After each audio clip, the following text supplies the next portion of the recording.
এখন আমি বন্ধুরা মাছ ভাজছি, আর এখানে আম শক্ত করবো বলে আমের কাইটাকে আমি বার করে নিয়েছিলাম, নিয়ে ওটাকে আমি ভালো করে জাল দিয়ে নিচ্ছি।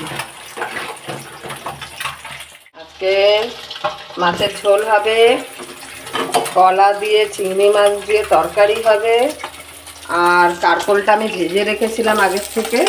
আর চাটনি, আর বেশি কিছু রান্না করব না, এতেই হয়ে আমি আগেই ভেজে রেখেছি।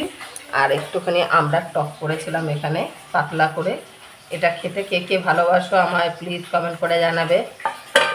মা এখানে কচুলতিগুলোকে কেটে রাখছে আগে থেকেই, কালকের এটা রান্না হবে, এটা আজকে রান্না হবে না। মা এভাবে কাজ গুছিয়ে রেখে দেয়।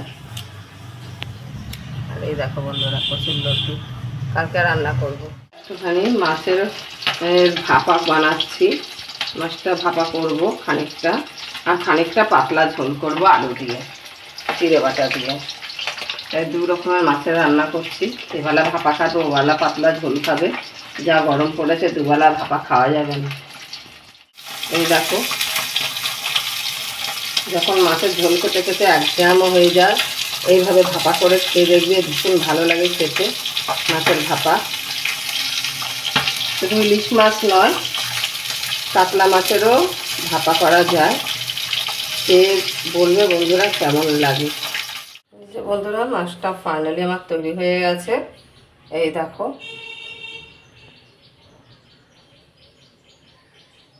আজকের মতন এইটুকুনি, তোমাদের সাথে দেখা হচ্ছে আমার নেক্সট